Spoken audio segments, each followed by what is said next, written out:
Hello everyone. तो last class में हम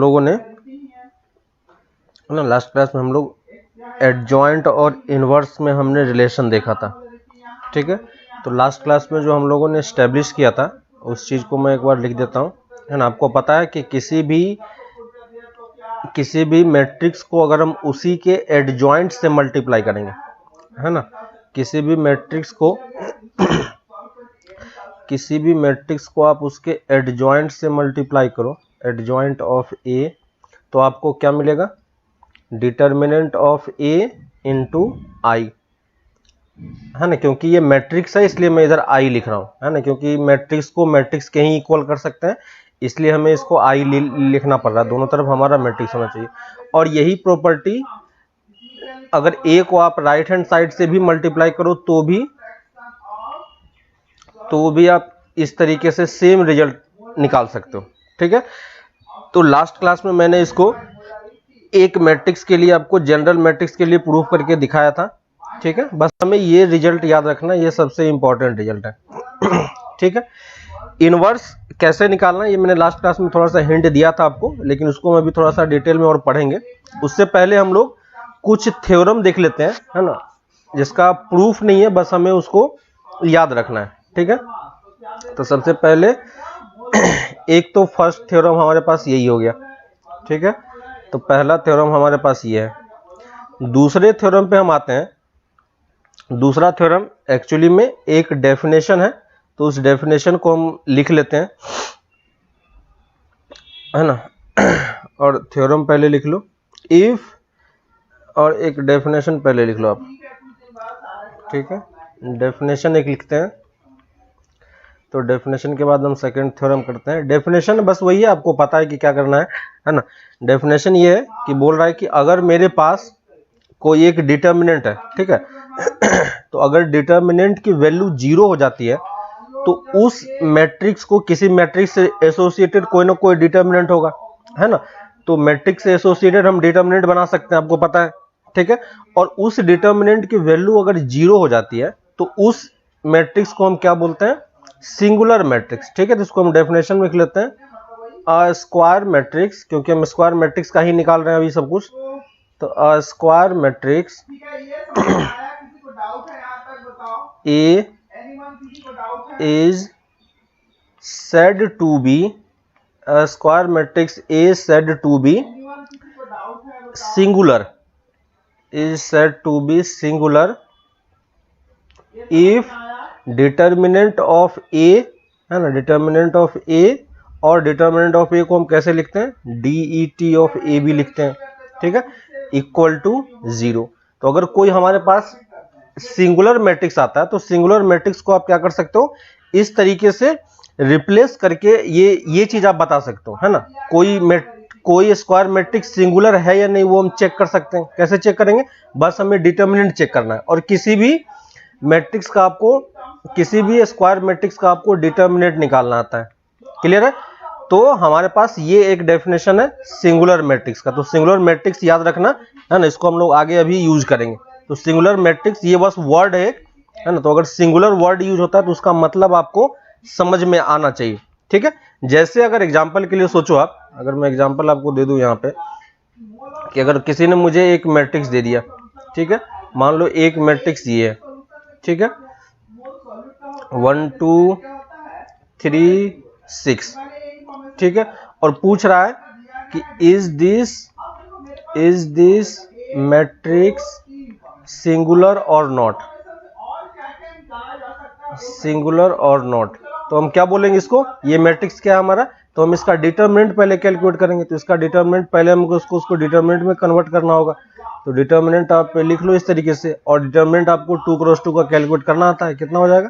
6 - 6 = 0। तो हम यहाँ पे क्या बोलेंगे? ए इज अ सिंगुलर मैट्रिक्स। ए क्या होगा हमारा? सिंगुलर मैट्रिक्स होगा, ठीक है। तो बस ये डेफिनेशन है, इसको हम लोग कैसे इनवर्स में यूज करते हैं वो चीज मैं आपको बताऊंगा, ठीक है। और इसी का एक और सेकंड पार्ट है, सेकंड डेफिनेशन लिखते हैं। सेकंड डेफिनेशन बस वही है, नॉन सिंगुलर मैट्रिक्स, ठीक है। तो किसी भी मैट्रिक्स को हम नॉन सिंगुलर कब बोलेंगे, है ना, किसी को हम नॉन सिंगुलर मैट्रिक्स कब बोलेंगे, तो लिखो a square matrix A is said to be non singular, square matrix is said to be non singular if, है ना, आपको समझ में आ रहा होगा कि डिटर्मिनेंट ऑफ ए क्या होना चाहिए, नॉट इक्वल टू 0, है ना। तो कहीं पे नॉन सिंगुलर लिखा हुआ है, इसका मतलब आपको समझ में आ रहा है कि उसका डिटर्मिनेंट क्या होना चाहिए, नॉन जीरो होना चाहिए, ठीक है। पॉजिटिव नेगेटिव कुछ भी हो सकता है, बस जीरो नहीं होना चाहिए, ठीक है। तो ये हमारे पास दो डेफिनेशन है, सिंगुलर और नॉन सिंगुलर का। हमने बहुत सारे मैट्रिक्स देखे हैं, किसी में जीरो आ रहा था, किसी में नहीं, जीरो नहीं आ रहा था, है ना। तो जिसमें जीरो आ रहा था उसको हम क्या बोलेंगे, सिंगुलर मैट्रिक्स, और जिसमें नहीं आ रहा था उसको हम क्या बोलेंगे, नॉन सिंगुलर मैट्रिक्स, ठीक है। अब हम आते हैं दूसरे थ्योरम पे जो इसी से रिलेटेड है ना। इसका हम लोग प्रूफ नहीं देखेंगे, बस हम डेफिनेशन लिख रहे हैं और इसको प्रॉपर्टी की तरह हम लोग याद रखेंगे, ठीक है। तो लिख लो, if A and B are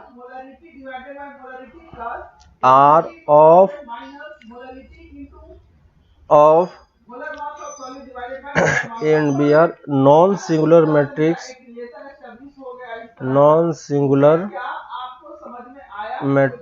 of same order, ठीक है। अगर आप दो मैट्रिक्स ले रहे हो ए एंड बी जो कि नॉन सिंगुलर है, नॉन सिंगुलर मतलब क्या हो गया कि दोनों का डिटर्मिनेंट क्या होना चाहिए, जीरो नहीं होना चाहिए, ठीक है, नॉन सिंगुलर। देन अगर ए और बी नॉन सिंगुलर मैट्रिक्स है, देन ए बी अगर आप निकालो, प्रोडक्ट निकालो, एंड बी ए निकालो, ठीक है। आप ए को बी से मल्टीप्लाई करो या बी को ए से मल्टीप्लाई करो, क्योंकि मैट्रिक्स है तो हम मल्टीप्लाई कर सकते हैं, ठीक है। तो ये बोल रहा है then A B and B A are also non singular matrix, है ना, are also non singular matrix, non singular, है ना, non singular matrix of the same order, ठीक है। तो ये सेकेंड थ्योरम है, ठीक है, आपके बुक में थ्योरम की तरह लिखा हुआ है, तो इसको आप थोड़ा सा ध्यान रखना, ठीक है। अगर आप दो नॉन सिंगुलर मैट्रिक्स को मल्टीप्लाई करोगे तो आपको नॉन सिंगुलर मैट्रिक्स ही मिलेगा, ठीक है। अगर कोई एक सिंगुलर होगा तो फिर आपको वो चेक करना पड़ेगा क्या होगा, लेकिन दो नॉन सिंगुलर है तो वो नॉन सिंगुलर ही होगा, ठीक है। तो ये हमारे पास हो गई सेकेंड प्रॉपर्टी, ठीक है। तो नॉन सिंगुलर मतलब क्या हो गया कि डिटर्मिनेंट उसका जीरो नहीं होना चाहिए, ठीक है।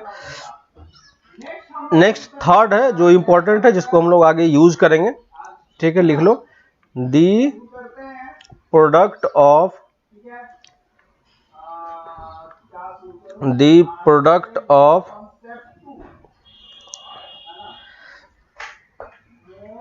और प्रोडक्ट से पहले वो लिख लो, the determinant of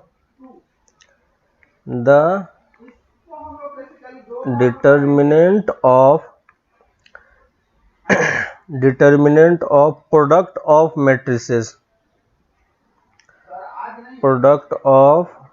matrices is equal to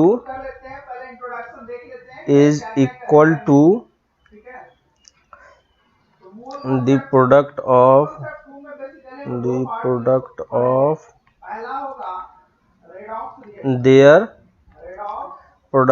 their respective determinants,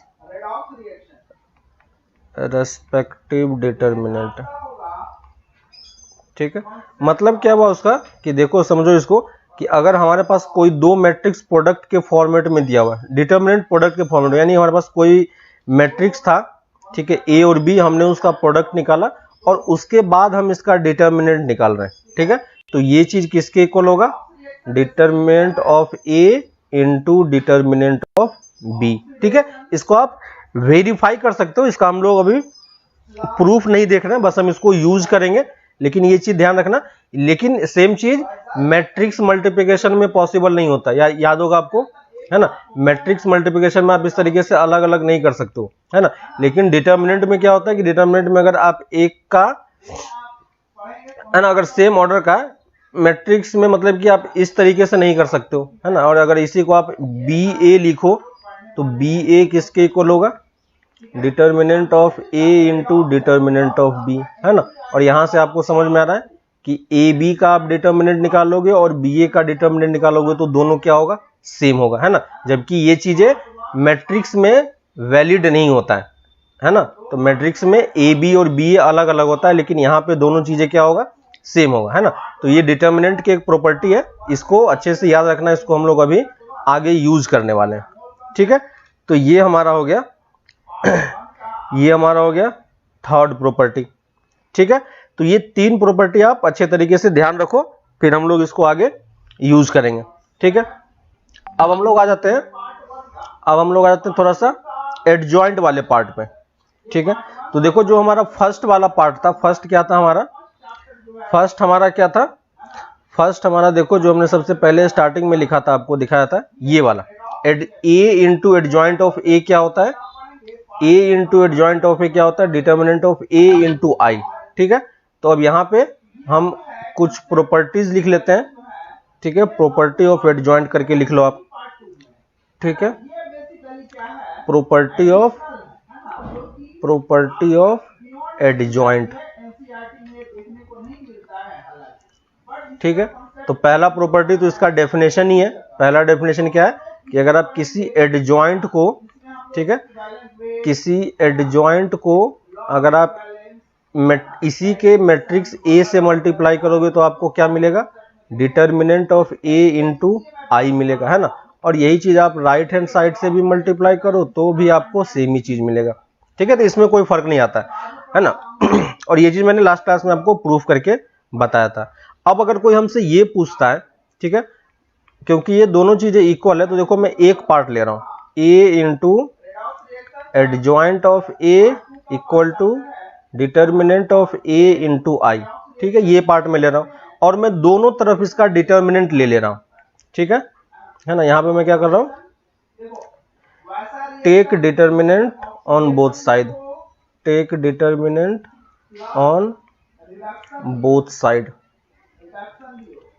है ना। तो अगर आप दोनों तरफ डिटर्मिनेंट ले लोगे तो ये क्या बन जाएगा आपका, देखो A into adjoint of A equal to determinant of A into I, ठीक है। मैंने क्या किया, दोनों तरफ डिटर्मिनेंट लगा दिया, है ना। तो मैट्रिक्स, क्योंकि ये मैट्रिक्स है तो इस मैट्रिक्स से एसोसिएटेड कोई ना कोई डिटर्मिनेंट होगा, तो उसको लगाने के लिए हम डिटर्मिनेंट दोनों तरफ लगा दे रहे हैं, ठीक है। यहाँ पे देखो ये भी एक मैट्रिक्स है, ये भी एक मैट्रिक्स है, और जस्ट अभी हमने प्रॉपर्टी पढ़ा था, थ्योरम पढ़ा था कि जहां पे दो मैट्रिक्स अगर मल्टीप्लाई हो रहे हो और अगर हमें उसका डिटर्मिनेंट निकालना है तो इसको मैं क्या कर सकता हूं, अलग अलग डिटर्मिनेंट भी लिख सकता हूं, है ना। Adjoint of determinant of A into adjoint of A, और इस तरफ भी लिखोगे क्योंकि ये कांस्टेंट है तो ये तो सिंपली बाहर आ जाएगा, इसको कोई फर्क नहीं पड़ेगा, है ना। और इसका डिटर्मिनेंट कितना हो जाएगा, 1, है ना। सॉरी, यहां पे देखो जब आप इसका डिटर्मिनेंट लिखोगे a into determinant of i, है ना, तो यहां पे देखो आपको ये पता है कि ये एक्चुअली में अंदर में देखो क्या लिखा हुआ है, अंदर में अगर आप देखोगे तो ये i के साथ मल्टीप्लाई है, यानी हर एक डायगोनल पे क्या होगा आपका, डायगोनल पे आपका डिटर्मिनेंट होगा, ठीक है। और ये हमारा एक्चुअल मैट्रिक्स है, a into determinant of i क्या हो गया, एक्चुअली में ये हो गया, है ना। यानी हम यहां पे देखो है ना, ये चीज हो जाएगा। अब देखो यहां पे अब अगर आप यहां से पहले वाले रो से आप क्या कॉमन निकाल सकते हो, डिटर्मिनेंट ऑफ ए, दूसरे वाले रो से क्या निकाल सकते हो, डिटर्मिनेंट ऑफ ए, तीसरे वाले से क्या निकाल सकते हो, डिटर्मिनेंट ऑफ ए, क्लियर है। तो जब आप डिटर्मिनेंट कैलकुलेट करोगे, इसका जब बाहर निकालोगे, है ना, तो देखो लेफ्ट हैंड साइड में determinant of A into adjoint of A का डिटर्मिनेंट इक्वल टू कितना डिटर्मिनेंट बाहर आएगा, ए क्यूब बाहर आएगा, ठीक है। और अंदर में क्या बच जाएगा, 1 0 0 0 1 0 0 0 1, है ना। और इस डिटर्मिनेंट की वैल्यू कितनी होती है, 1। तो देखो determinant of A into adjoint of A का डिटर्मिनेंट किसके इक्वल हो गया, डिटर्मिनेंट ऑफ ए क्यूब, है ना। दोनों तरफ डिटर्मिनेंट है, मैं कैंसिल कर सकता हूं एक डिटर्मिनेंट, ठीक है। तो यहां से ये कैंसिल हो गया, ये यहां से 2 दे देगा, ठीक है। तो देखो यहाँ पे एक प्रॉपर्टी हमारे पास आ गई, ये सबसे इंपॉर्टेंट प्रॉपर्टी आप ध्यान रखना, क्वेश्चन में ये पूछ लेता है। एडजॉइंट ऑफ ए का डिटर्मिनेंट क्या होगा? तो एडजॉइंट ऑफ ए का डिटर्मिनेंट क्या हो जाएगा? ए स्क्वायर। कब? ये कब होगा? ये चीज कब होगा? जब आपका, है ना, देखो ये कब होगा? ए स्क्वायर कब होगा? जब आपका ए किस टाइप का मैट्रिक्स होगा? ए इज अ 3x3 मैट्रिक्स, है ना। ए क्या होगा हमारा? जब 3x3 मैट्रिक्स होगा तो एडजॉइंट ऑफ ए क्या दे देगा? एडजॉइंट ऑफ ए का स्क्वायर, ठीक है, सॉरी डिटर्मिनेंट ऑफ ए का स्क्वायर। तो एडजॉइंट का अगर आप डिटर्मिनेंट निकालोगे तो आपको एक्चुअली में करना क्या है? ए का डिटर्मिनेंट निकालना है, उसका स्क्वायर करना है, ठीक है। आप यहीं पे सोचो कि अगर मेरा जो ये ए मैट्रिक्स है वो n क्रॉस n का होता, ठीक है, n क्रॉस n का होता तो क्या होता? आई भी हमारा n क्रॉस n का हो जाता, है कि नहीं। और आई अगर n क्रॉस n का होता तो कितने डिटर्मिनेंट ऑफ ए की पावर बाहर निकलता है? पावर n बाहर निकलता है ना, और डिटर्मिनेंट की वैल्यू तो कितनी हो जाती? 1 ही हो जाती, ठीक है। तो इसी को अगर मैं जनरलाइज करूं, ठीक है, इसी को मैं जनरलाइज कर रहा हूं, ठीक है, इसी में पॉइंट बना के लिख रहा हूं। If A is n cross n matrix, ठीक है, अगर आपका ए जो है वो n क्रॉस n मैट्रिक्स का है तो एडजॉइंट ऑफ ए क्या होगा? ठीक है, तो यहां पे आप एडजॉइंट ऑफ ए का जो डिटर्मिनेंट निकालोगे वो कितना हो जाएगा? देखो ऊपर वाले में 3 का ऑर्डर था तो यहां पे डिटर्मिनेंट ऑफ ए कितना आया था? 2। तो अगर ये n का होगा तो ये कितना हो जाएगा? Determinant of A to the power n-1। समझ में आ रहा है क्या? है ना। तो ये चीज, ये एक जनरल फॉर्मूला है। अगर आपके पास n क्रॉस n का डिटर्मिनेंट मैट्रिक्स है और अगर आप एडजॉइंट का डिटर्मिनेंट निकालना चाह रहे हो, है ना, तो एडजॉइंट का डिटर्मिनेंट किसके इक्वल होगा? ये इसके इक्वल होगा, ठीक है। तो ये वाला पॉइंट आप ध्यान रखना। अगर मान लो कि कोई मुझसे ये पूछता अगर मुझसे मान लो किसी ने ये पूछता एडजॉइंट ऑफ ए, ठीक है, एडजॉइंट ऑफ ए का डिटर्मिनेंट ये कितना होगा? ठीक है, इसको आप क्वेश्चन के थ्रू ही लिख लो, और ये चीज कभी कभी क्वेश्चन में डायरेक्टली आ जाता है ना, एडजॉइंट ऑफ ए, ठीक है, तो इसकी वैल्यू किसके इक्वल होगी? ठीक है, तो देखो सबसे पहली चीज हमें फॉर्मूला क्या पता है?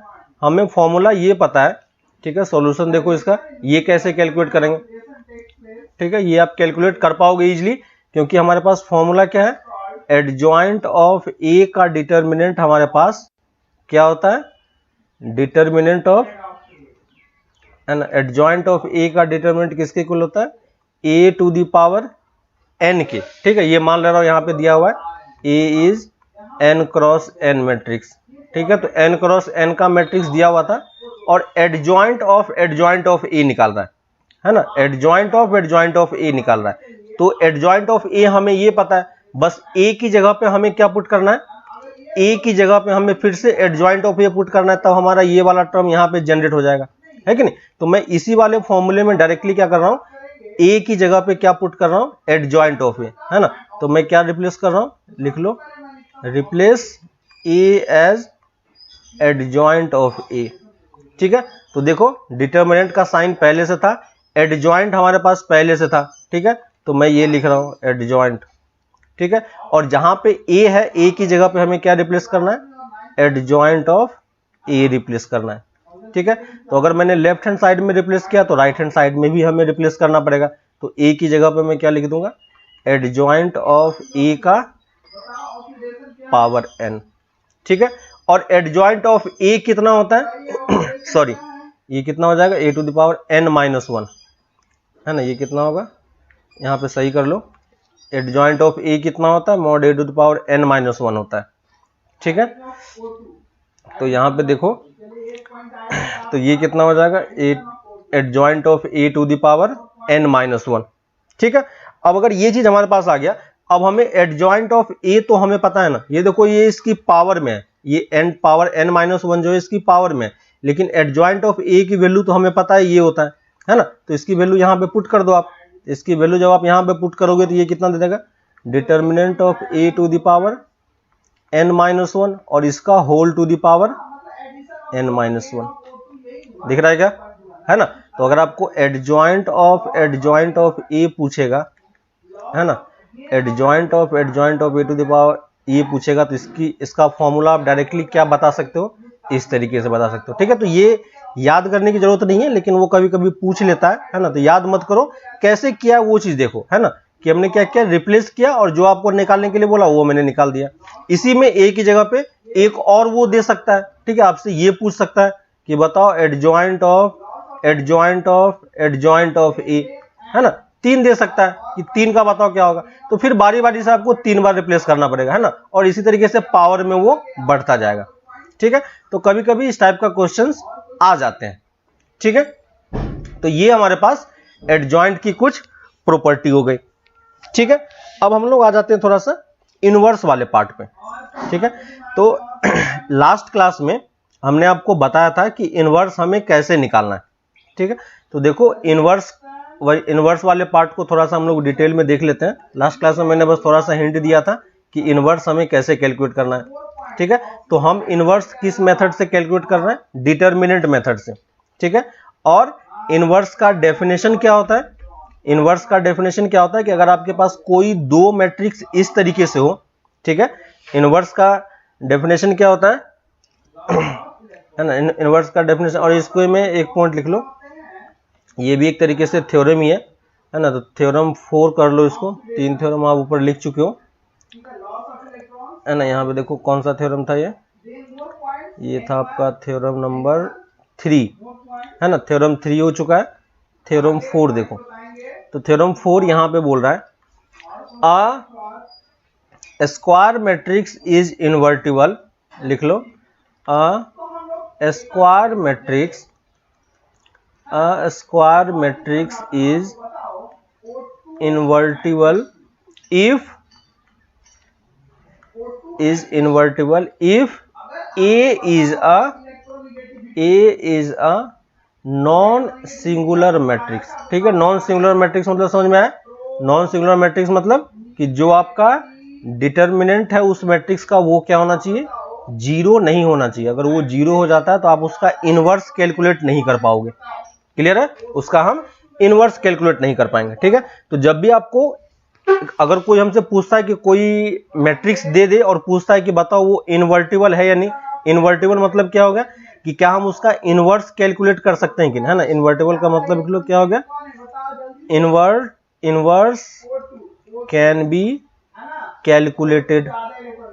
ठीक है, तो अगर कोई हमसे पूछता है कि कोई मैट्रिक्स हमें दे दिया, बताओ इसका इनवर्स हम निकाल पाएंगे या नहीं। ठीक है, तो सबसे पहले हमें ये नहीं स्टार्ट करना है कि पहले हम इनवर्स निकालना हमने स्टार्ट कर दिया। ठीक है, पहली चीज हमें ये चेक करना पड़ेगा कि वो मैट्रिक्स क्या होना चाहिए, नॉन सिंगुलर होना चाहिए। क्या होना चाहिए, नॉन सिंगुलर होना चाहिए। जब तक अगर वो नॉन सिंगुलर नहीं होगा तब तक हम उसका इनवर्स नहीं निकाल पाएंगे। ठीक है, तो ये चीज आप ध्यान रखना। अब देखो कैसे ये चीज प्रूफ होगा, तो इसका प्रूफ देख लेते हैं, इजी सा प्रूफ है, और यहीं से हम इनवर्स का भी डेफिनेशन स्टार्ट करेंगे। ठीक है, तो इनवर्स का डेफिनेशन क्या होता है ठीक है, डेफिनेशन ऑफ इनवर्स देख लो, है ना। लास्ट क्लास में जब हम लोग बाइनरी ऑपरेशन पढ़ रहे थे तो वहां पे भी मैंने आपको इनवर्स बताया था। ठीक है, तो यहाँ पे हमारे पास आइडेंटिटी क्या होती है, हम कौन सा इनवर्स निकाल रहे हैं, एक्चुअली में मल्टीप्लिकेटिव इनवर्स, है ना। तो हम कौन सा इनवर्स कैलकुलेट कर रहे हैं, मल्टीप्लिकेटिव इनवर्स। ठीक है, तो यहाँ पे मल्टीप्लिकेटिव पहले हमारे पास आइडेंटिटी होनी चाहिए, है ना। तो आइडेंटिटी यहाँ पे क्या है, इस ऑपरेशन के लिए आइडेंटिटी हमारे पास आई होता है। ठीक है, और आपको पता है कि हमें क्या करना होगा, है ना, we have to for a given matrix A, है ना, for a given matrix A we have to find a matrix B, we have to find a matrix B such that, है ना। ये बस मैं डेफिनेशन लिख रहा हूं मैट्रिक्स का। एक गिवन मैट्रिक्स ए के लिए आपको एक ऐसा मैट्रिक्स बी फाइंड करना है कि आपको क्या मिल जाए, आइडेंटिटी मिल जाए, याद होगा, है ना। और यही चीज आपका राइट हैंड साइड से भी ट्रू होना चाहिए। ठीक है, तो ये मेरा इनवर्स का डेफिनेशन है। ठीक है, अगर ऐसा कुछ कंडीशन होता है तो हम बी को क्या बोलेंगे, अगर ऐसा कुछ कंडीशन होता है तो बी यहां पे क्या कहलाएगा, है ना, then B is called inverse of A. है ना, and denoted by A inverse, ठीक है, and denoted by A inverse, है ना। ये सब हमने ऑलरेडी पहले पढ़ा हुआ है, बस मैं उस डेफिनेशन को आपको लिख के दिखा दिया, ठीक है। तो हमें एक ऐसा मैट्रिक्स बी खोजना है जिसके लिए हमें आई मिल जाए, ठीक है। और जस्ट हमने अभी एडजॉइंट का प्रॉपर्टी देखा था, है ना, एडजॉइंट से जो हमने एक मैट्रिक्स ए को मल्टीप्लाई किया था, याद होगा हमने क्या किया था कि अगर हमारे पास कोई एक डिटर्मिनेंट है, सॉरी कोई मैट्रिक्स है, तो हम उसका एडजॉइंट निकाल सकते हैं। ऑब्वियसली वो क्या होना चाहिए, स्क्वायर मैट्रिक्स होना चाहिए। ये जो मैट्रिक्स ए गिवन है ना, यहाँ पे क्या होना चाहिए, साइड में लिख लो, A and B are square matrix, ठीक है। तो ये दोनों, क्योंकि इनवर्स जो है वो किसके लिए पॉसिबल है, सिर्फ स्क्वायर मैट्रिक्स का ही हम निकाल सकते हैं, ठीक है।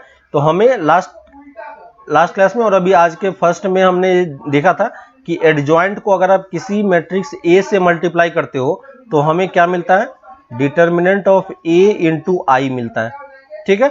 और यही चीज राइट हैंड साइड से भी प्रूफ होता है। ये एडजॉइंट को अगर आप राइट हैंड साइड से ए से मल्टीप्लाई करो तो भी आपको सेम चीजें मिलेगी, ठीक है।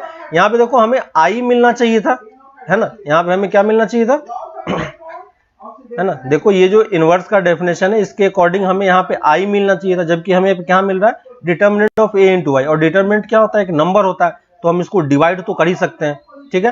तो मैं दोनों तरफ क्या कर रहा हूँ, डिटर्मिनेंट ऑफ ए से डिवाइड कर दे रहा हूँ, ठीक है। तो इसको मैंने डिवाइड किया, determinant of A equal to I, और यहाँ पे भी मैं डिटर्मिनेंट को मैं एडजॉइंट के साथ रख रहा हूँ, ठीक है, इसको मैं इसके साथ रख रहा हूँ, ठीक है। तो यहाँ पे मैंने एडजॉइंट के साथ मैंने डिटर्मिनेंट को रखा और ये चीज मैंने लिखा, ठीक है।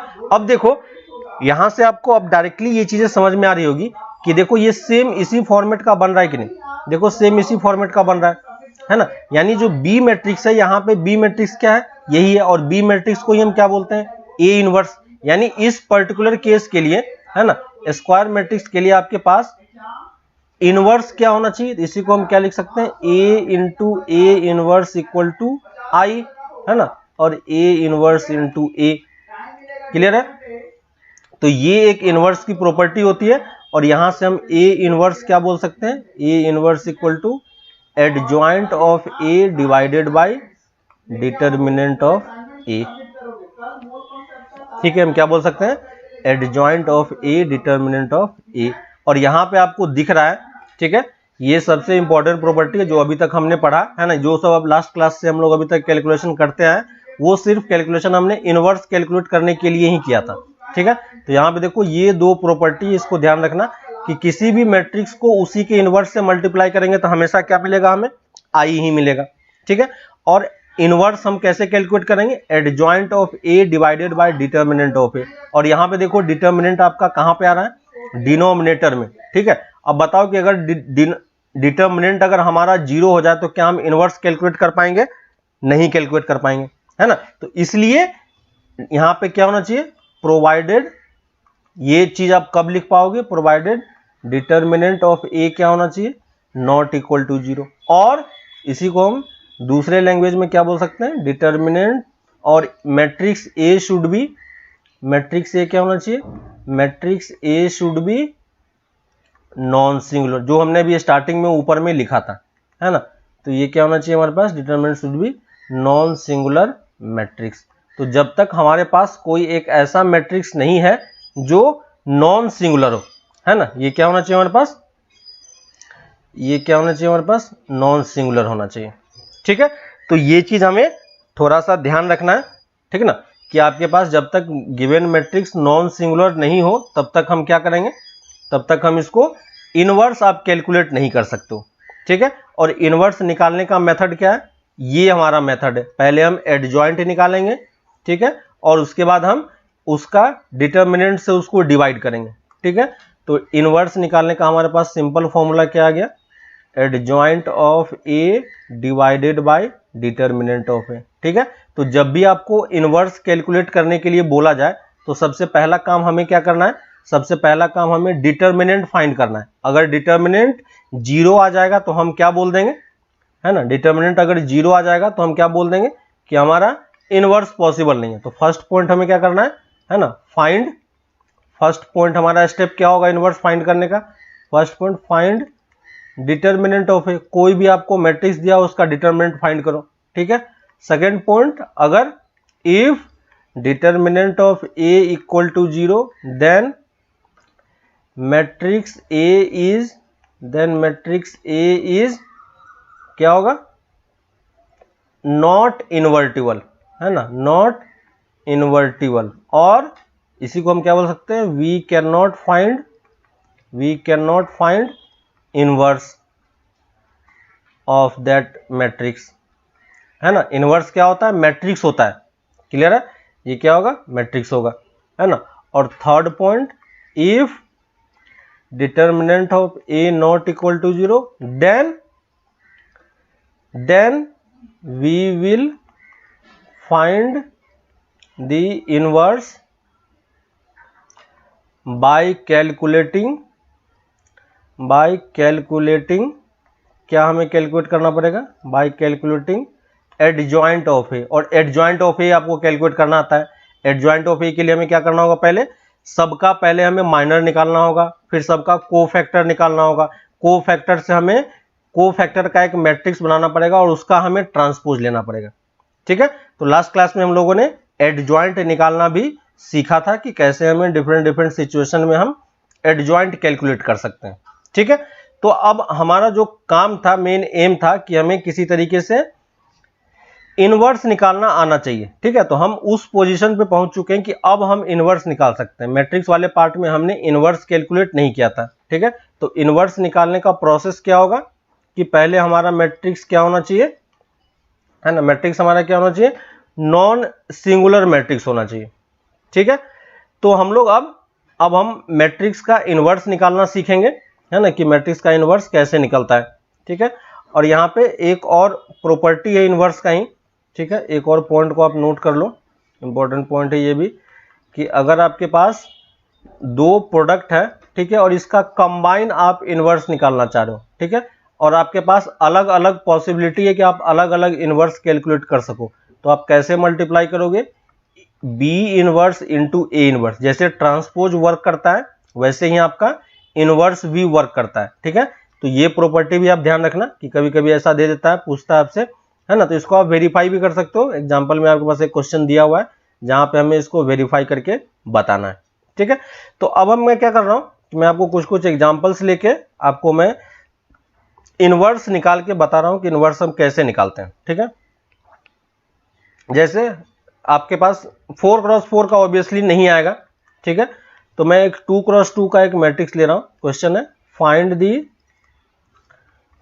द इनवर्स, ठीक है, find the inverse of A. और ये हमें डिफाइन किया हुआ है, मान लो 1 2 3 4 टाइप का, ठीक है। 1 2 3 टाइप का हमारे पास एक मैट्रिक्स है। 2x2 का हमने मैट्रिक्स लिया, इसका हम इनवर्स निकालना चाह रहे हैं, ठीक है। तो इनवर्स निकालने का प्रोसेस क्या होगा? पहली चीज तो हमें ये चेक करना है कि इसका डिटर्मिनेंट क्या होगा, है कि नहीं। जब तक डिटर्मिनेंट हम कैलकुलेट नहीं करेंगे तब तक हम चेक नहीं करेंगे, ठीक है। तो सबसे पहले हम इसका डिटर्मिनेंट लिखते हैं, ठीक है। तो डिटर्मिनेंट कैलकुलेट करो, इसका कितना होगा? 1 2 3 4, ठीक है। और इसका डिटर्मिनेंट कितना हो जाएगा? 4 इंटू 4 माइनस 6 कितना आ जाएगा?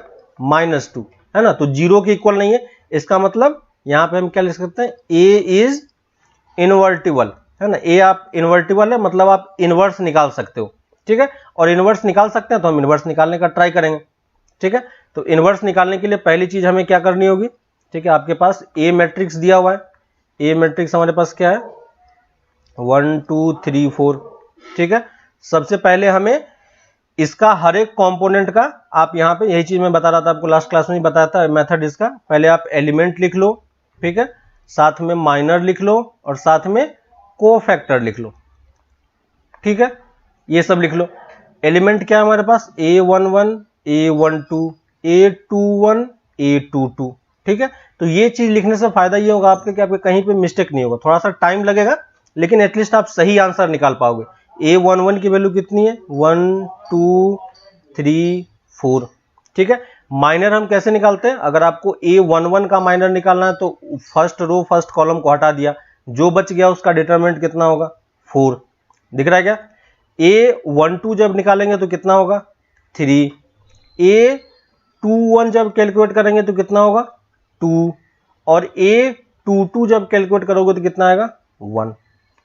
ठीक है, अब हमें क्या करना है, इसका साइन के साथ लिखना है। कोफैक्टर क्या होता है -1 टू दी पावर, याद होगा आपको, i plus J into M of I J, यही होता है ना। तो देखो यहां पे फर्स्ट में क्या है 1 1 है, तो 1 1 -1 टू द पावर 1 प्लस 1 कितना हो जाएगा +1, तो ये 4 का 4 ही रहेगा।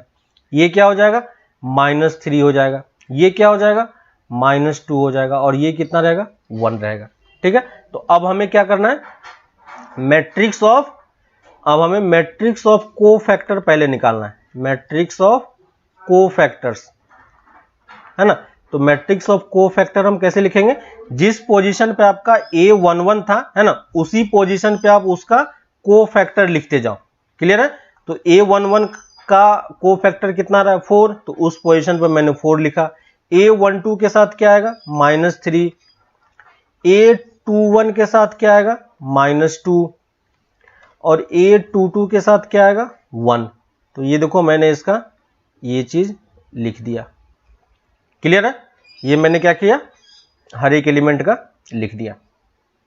अब हमें क्या करना होगा, अब हमें बस सिंपली इसका ट्रांसपोज निकालना है। याद होगा आपको, एडजॉइंट निकालने के लिए हम क्या करते हैं, इसका ट्रांसपोज लेते हैं। तो इसका एडजॉइंट आप क्या लिखोगे, एडजॉइंट ऑफ ए क्या होगा, इस मैट्रिक्स का हमें ट्रांसपोज लिखना है। तो इस मैट्रिक्स का ट्रांसपोज क्या हो जाएगा 4 -3 -2 और 1। ठीक है, तो हमने फाइनली एडजॉइंट निकाल लिया। ठीक है, हमने क्या किया, फाइनली एडजॉइंट निकाल लिया, है ना। और लास्ट क्लास में आपको 2 क्रॉस 2 का एक शॉर्ट ट्रिक भी बताया था, है ना। शॉर्ट ट्रिक कहां पे यूज करेंगे, जब आपके पास 1 मार्क का क्वेश्चन हो तो आप तुरंत उसका एडजॉइंट लिख सकते हो। तो एडजॉइंट में क्या करते हैं, इस दोनों को इंटरचेंज करते हैं और इस दोनों का साइन चेंज करते हैं। तो देखो वही चीज यहां पे आ रहा है। ठीक है, तो ये मैंने यहां पे लिख दिया। अब देखो हमें इनवर्स निकालना है, तो ए इनवर्स हम क्या लिखेंगे, adjoint of A divided by determinant of A. और एडजॉइंट ऑफ ए कितना है, एडजॉइंट ऑफ ए हमारे पास मैट्रिक्स है 4 -2 -3 और 1। ठीक है, और इसको हमें किससे डिवाइड करना है, डिटर्मिनेंट ऑफ ए से। और डिटर्मिनेंट ऑफ ए हम ऑलरेडी यहाँ पे कैलकुलेट कर चुके हैं, कितना है -2 के इक्वल है। तो इसको हमें किससे डिवाइड करना होगा, -2 से, है ना। तो 1/-2 से डिवाइड कर दो। और आपको पता है कि बाहर में कुछ डिवाइड करते हैं तो मैट्रिक्स के हर एक एलिमेंट से डिवाइड हो जाता है। ठीक है, तो ये फाइनली कितना आ जाएगा -2 +1, ये कितना दे देगा 3/2, और ये कितना हो जाएगा -1/2। तो फाइनली जो हमारा इनवर्स निकल के आया, ठीक है, ए जो गिवन मैट्रिक्स था उसका इनवर्स क्या होगा आपके पास, ये हमारे पास इनवर्स होगा -1 3/2 और -1/2। ठीक है, क्रॉस चेक करने के लिए आप इसको ओरिजिनल मैट्रिक्स से मल्टीप्लाई करके देखो कि आपका आइडेंटिटी आ रहा है कि नहीं आ रहा है। ठीक है, क्योंकि इसमें कैलकुलेशन होने का बहुत गलती होता है, चांसेस ज्यादा होता है, क्योंकि आपको कोफैक्टर निकालना है ना, माइनर निकालना है, फिर उसका ट्रांसपोज लेना है, तो उन सब में कैलकुलेशन मिस्टेक्स हो सकता है। ठीक है, इसलिए मैंने ये सब मेथड आपको बताया ताकि कैलकुलेशन मिस्टेक का बहुत चांसेस बिल्कुल खत्म हो जाएगा आपका। ठीक है, कहीं पे गलती नहीं होगी। ठीक है, तो इस तरीके से हम क्या कर सकते हैं, इसका इनवर्स कैलकुलेट कर सकते हैं। ठीक है, तो अगर आपके पास 2 क्रॉस 2 मैट्रिक्स भी दिया हुआ है तो भी हम क्या कर सकते हैं, उसका इनवर्स इजीली कैलकुलेट कर पाएंगे। ठीक है, तो ये हमने एक 2 क्रॉस 2 का हमने क्या किया, एक हमने इसका इनवर्स कैलकुलेट किया। ठीक है, तो यहां तक आपको अब अच्छे से समझ में आ रहा हो कि हमें क्या करना है। ठीक है, मैं एक 3 क्रॉस 3 का भी आपको निकाल के दिखा देता हूं। ठीक है, बोल रहा है find the inverse of matrix A. ठीक है, और यहां पे मैं मैट्रिक्स ले रहा हूं आपका, एक मैं मैट्रिक्स चूज कर लेता हूं आपके बुक से ही। ठीक है, आपका मैट्रिक्स है 1 2 3, ठीक 1 2 3 0 2 4 ठीक है, और यहाँ पे 005। ठीक है, पहली चीज हमें क्या करना है कि हमें निकालना है इसका डिटर्मिनेंट कितना होगा। ठीक है, तो डिटर्मिनेंट हम यहाँ पे किसके अबाउट ओपन करेंगे, पहले कॉलम के अबाउट ओपन करेंगे। क्यों, क्योंकि देखो मैक्सिमम 0 हमें यहाँ पे मिल रहा है, तो इसके अबाउट ओपन करोगे तो सिर्फ एक ही एलिमेंट को ओपन करना पड़ेगा, है ना, और यहाँ से वैल्यू आपके पास कितनी आ जाएगी, 10। सॉरी,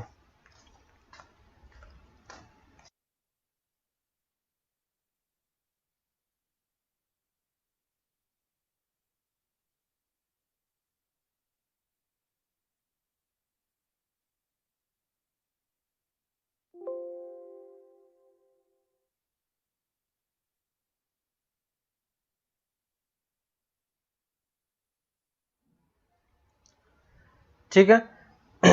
तो आपके पास मैट्रिक्स ये दिया हुआ था 1 2 3, है ना, 1 2 3 0 2 4, फिर से मैं लिख दे रहा हूँ 0 0 और 5, ऐसा कुछ था।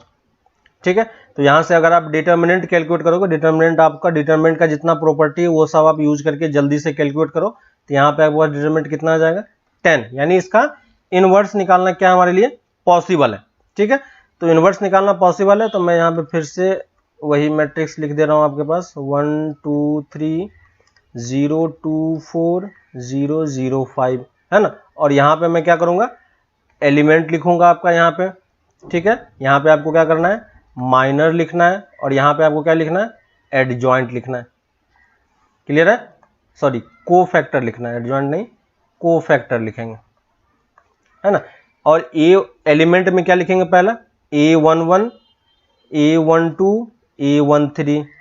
ठीक है, मैं प्रोसेस स्टेप्स आपको बता दे रहा हूँ, A21 A22 A23।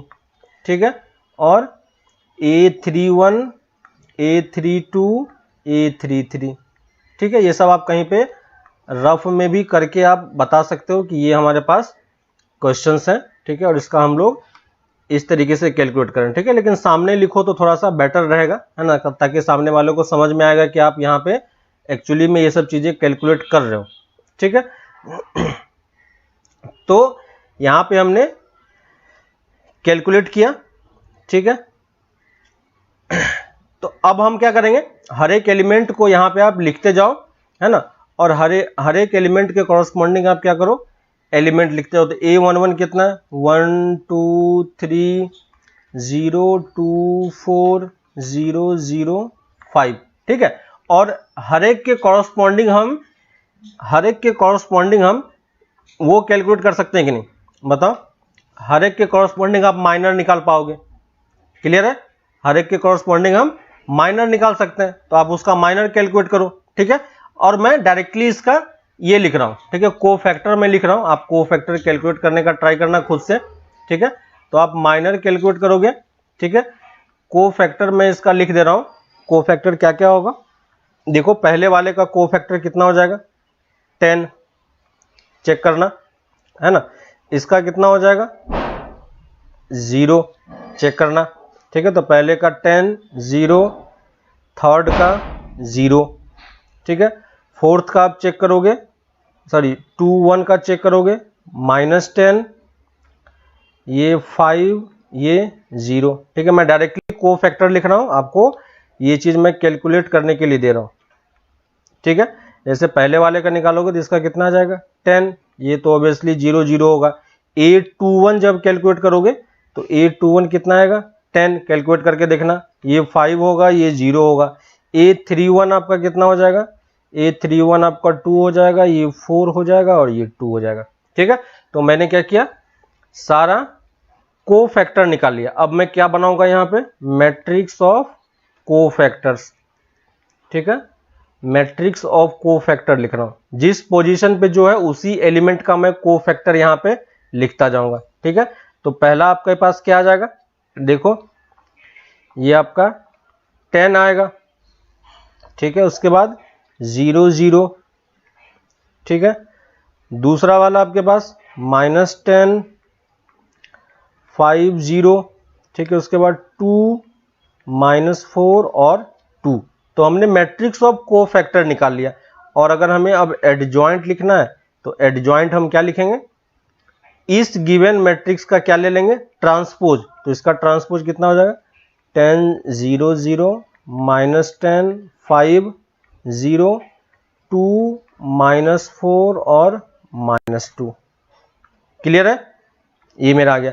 और अगर हम अब इनवर्स कैलकुलेट करेंगे तो इनवर्स हम क्या लिखेंगे, adjoint of A by determinant of A, है ना। और एडजॉइंट ऑफ ए तो आप निकाल ही चुके हो, 10 -10 2 0 5 -4 0 0 2, और इसको हमें किससे डिवाइड करना है, 10 से, क्योंकि डिटर्मिनेंट इसका 10 आ रहा था। ठीक है, और हमें पता है कि जब हम डिटर्मिनेंट 10 से डिवाइड करते हैं तो क्या होता है, हर एक एलिमेंट 10 से डिवाइड हो जाता है। ठीक है, तो हर एक एलिमेंट को 10 से डिवाइड करके लिख दो।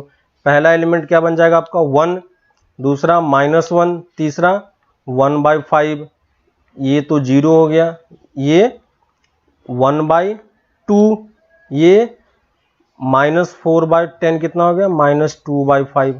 ठीक है, ये 0 होगा, ये 0 होगा और ये 1/5 आ जाएगा। ठीक है, तो ये मैंने इनवर्स कैलकुलेट कर लिया।